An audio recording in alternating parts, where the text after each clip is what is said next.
Hello and welcome to our continuing coverage of the Ondo State governorship election. Of course, that election is very much underway, and so far there's been no major incident reported at all. It's been going on peacefully, but let's just quickly take you through some of the major issues in this election. Now, very quickly, there are 17 candidates contesting in this election, 17 of them. Quite a lot of people consider this a three-horse race. Some will tell you it's a one-horse race. But left to me, I think this is a one-horse race. And it's actually the incumbent governor who has the upper hand, if you ask me, based on what we have seen, the campaigns and all of that. So while some people believe it's a three-horse race, among these three men now, Lucky Aiyedatiwa of the APC, that's the governing APC, who is the incumbent, Abbas Mimiko of the Zenith Labour Party. He is the younger brother of the former governor, Rahman Mimiko. And then you also have Agbola Ajayi of the PDP. Agbola Ajayi, by the way, used to be the deputy governor of that state. He was deputy to the late Rotimi Akeredolu. Don't forget, he was impeached and removed from office. And of course, Lucky Aiyedatiwa actually took over from him as deputy governor. And today, he is the incumbent governor. And as I said, I consider this a one-horse race. But some would tell you, well, it's a two-horse race between the PDP and the APC, or a three-horse race. It depends on how you look at it. But more or less, at the end of this election, would know who has actually won. Aiyedatiwa, of course, is running on his own merit. Before now, he was deputy governor, and later, unfortunately, when Rotimi Akeredolu passed on, he became governor not quite long ago, some few months ago, and now he is running on his own merit. He wants to be a governor. So now, the total number of registered voters, these are the votes now that the 17 governorship candidates are actually vying for. So total number of registered voters, 2,053,061 votes. Now, don't forget, this is the number of registered voters. Not all of them would come out to vote. Now, I have to talk about the total number of PVCs collected. Now, the total number of PVCs collected are 1,757,205 votes. That's 86.5% of PVCs collected. Don't forget, the total number of registered voters, over 2 million, but those who collected their PVCs, and those are the voters who would be eligible to cast their vote in this election. So 1,757,000. If you ask me, it's actually low, because Ondo State is, I know the population of that state is over 3 million. But then these are the people who were able to collect their PVCs. And also don't forget, not all of them, not all of those who have their PVCs would come out on election day. So we just have to wait and find out what the turnout is. So you have 86.5% of PVCs collected. At the end of the day, we'll find out how many of this number actually turned out to vote. Now, the total number of PVCs uncollected is just 205,856. That's just 10.03%. Not very much. It'd be interesting to see how many of this number would turn out to vote, would have turned out to vote today. So we're waiting to see. Now, the number of polling units, there you have it. Polling units is 3,933 polling units. The wards, 203 wards. Local government areas, there are 18 local government areas. And then collation centers, 222. And that's the population of Ondo State, 5,316,603. But let me just say this. This is just an estimate. In fact, because we've not done census for a very long time now, we would not be able to know the exact number of people living in, or people now from Ondo State. But that's the population. But don't forget, elections now will be taking place across the 3,933 polling units, 203 wards, and of course, local government areas. So whoever is able to take the majority of local government areas, any candidate who's able to take the majority of local government areas in this election would obviously be declared the winner. And don't also forget the constitutional requirement now for winning. So, but very key, whoever wins the majority of local government areas would obviously be declared the governor of the state. So It's interesting. We're waiting to see what happens at the end of the day. So far, this has gone on smoothly, not like in previous elections where we heard of incidents and all and all of that. But so far, it's been all smooth sailing. But let me quickly go over to Akure, the Ondo State capital now, to talk to our correspondent Tamilore Akinkolie, who is standing by to bring us up to date with what is happening. Tamilore, thank you very much for joining us. Now, tell me, what exactly is the situation at the moment? How is the exercise going?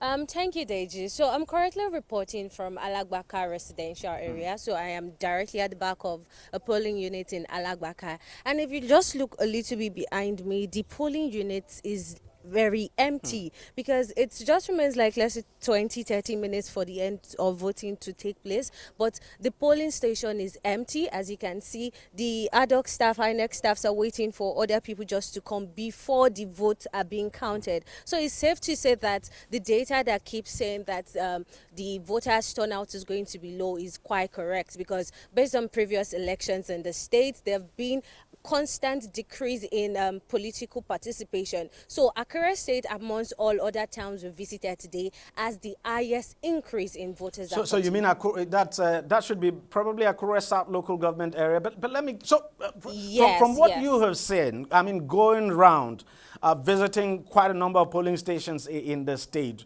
what would you say? I know you've just told us that turnout at this polling unit is really bad, but what is generally now, what would you say the turnout has been like from what you have seen? Is it the same thing as what we're seeing in this polling unit now? Well, okay, so earlier today we went to Ondo town, and participation in Ondo town was a little bit different. We had polling units where a lot of people even came out before the INEC staffs came out to bring the sensitive materials. Although they came as early as 7, some were already there checking for their names accreditation. So in Ondo town, it was different. When we also went to Owena, where we got there. It was massive there. The little towns in Owena had people participate in election. Idonritu was also the same. It's just different in Akure. Akure just seems, which is also the capital. Someone would expect that based on the fact that it is the capital, it will have massive participation of voters, but it's quite different here in Akure. So turnout in Akure, that's both north and south, because I know there are 2 local government areas now. Everywhere in Akure. It's just one particular polling unit in Akure. That's the St. Stephen's Anglican that had a massive turnout of people, and that was also the polling unit where the DSS arrested a man for vote buying. So it was only that particular polling units in Akure that had massive turnout, as at 2 o'clock there were still people coming in to vote in that particular polling unit. But other parts of Akure before 2, they were already done, and the place was very empty. Have you been talking to the voters, the residents especially, why the turnout is low? Yes. Why are they not coming out to vote? Yes, okay, so according to people in Idonre, they believe that based on the fact that the economy is bad, that they see no reason to vote, as their votes will not count. So most of them are judging the fact that they are not coming for this election to participate because their votes will not count. It doesn't make any difference. So it's safe to say that these people are not outside voting based on how the economy is currently.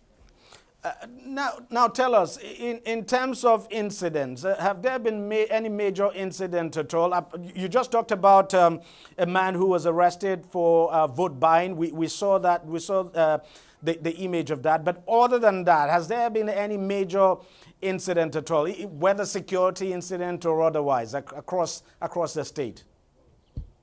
Well, Deji, I would say no, because in Ondo State, as early as 7 a.m., the police headquarters in Ondo town, to be precise, that would be around Yaba area, had massive deployment of security officers. Like, they were fully there, they were fully on ground, so they were deploying them. Also, throughout all our stopovers to all the towns, we had security agencies all over. So I feel it's just because of the fact that this security was tight enough. That was why they were able to catch that particular man in St. Stephen's Anglican School. And it's quite surprising that turnout in Akure would be this low. I mean, considering the fact that that is where the majority of the population is. In fact, that Akure, both north and south, have the majority of PVCs collected. So, and the general impression is that any of the candidate who takes Akure, both north and south now, and probably takes Ondo West and Ondo East, and a couple of big local government areas like that would win. But if turnout in Akure is low, then there is a problem. But let me quickly ask you this. INEC performance so far, what has it been like? Well, contrary to the belief that INEC officials will come late to their polling unit, it's different here. So in Ondo town, be as early as 7:15 a.m., a particular ward in Ondo town had the INEC officials on ground. They were just waiting for the voting to begin, which they said was going to begin by 8:30. So by 7:15 a.m., INEC officials were on ground in Ondo town. So people were already doing the accreditation services before the voting began. So it's safe to say that INEC officials did very well this time, just to dispute the fact that they wouldn't perform well like every other elections that have been going on in the country, DG. So when is voting expected to end, going by the rules? Well, going by the rules, this is 2:14 p.m. The voting is supposed to end by 2:30 p.m. where they will now begin counting. Like, as you can see behind me, someone is still casting his vote. He just casted his vote. So by 2:30 p.m., they would stop casting their votes. And that particular box that has people's votes being covered is going to be counted before it's now deployed to the collation center. So this particular unit here is just waiting till 2:30 p.m. before they calculate and know the person that wins this particular ward, then take to the collation center. And I know what INEC usually does is that, look, if you have people on the queue, even say around 2:30 p.m. when voting is supposed to end, if you have people on the queue, I mean, those people will still be allowed to vote. So there's a possibility that voting will even go on beyond 2:30 p.m. in some places. But then if turnout is low, like like what we're seeing at this polling station now where you are, then there's no question at all that counting would obviously begin there at 2:30 p.m. Tamilore, exactly. Thank you very much for bringing us up to date with this. Just keep an eye on the process. You're welcome. We'll be back. We'll come back to you much later in the day to get more updates. All right, that was our correspondent Tamilore Akinkolie in Akure. Akure, by the way, made up there are two local government areas there, Akure North and South, and just as you heard, turnout in that area has not been fantastic at all. But we also have information that in some places turnout has, not been too bad. Now, there have also been allegations of vote buying and talks intimidating voters. Those who made the allegations point fingers at the governing APC. That's the party of the incumbent Governor Lucky Aiyedatiwa. Now, here is deputy governorship candidate of the PDP, Festus Akingbaso, lamenting the situation in Idonre local government area just not quite long ago. Take a listen to him. Like the information that has been coming out from everywhere now, that majority of the villages are full with all the thugs. There's thuggery in all the village now that was being brought in by the APC. So at the moment, all the villages are fully occupied. Villages, Ofoshun, Atofoshun, Omifufun, Allah, everywhere has been full. Ramje, there's a place called Igbepo as well. All these areas are fully in the local government. So even there's an incident happened at Ofoshun. They deliberately moved to somebody's house and break the house in order to chase the man out so that he will not have confidence to vote. And that happened at Ofoshun. So I hope that it won't be more than that, because according to what they have been saying, they said that they won't allow anybody to come out and vote. And most especially in the villages, because they know that the people in the village, they're always scared. So I hope they will still maintain the peace, but we already know that they have occupied everywhere. Well, that is the deputy governorship candidate of the PDP. Now, let me just say this very quickly. Even the governorship candidate of the PDP, Agbola Ajayi, has made similar allegations and has actually called for the resignation of Mahmoud Yakubu. That is the chairman, national chairman now of the Independent National Electoral Commission. He's asked for his resignation and the resignation of the resident electoral commissioner, accusing them of not doing well, that they failed so far, and saying that the entire process has been marred by well, malpractices. But we'll just wait and see how the process plays out. We'll take a short break now, and when I come back, I'll have some guests join me on the show now to help analyze this election better for you. Stay with us, don't go away.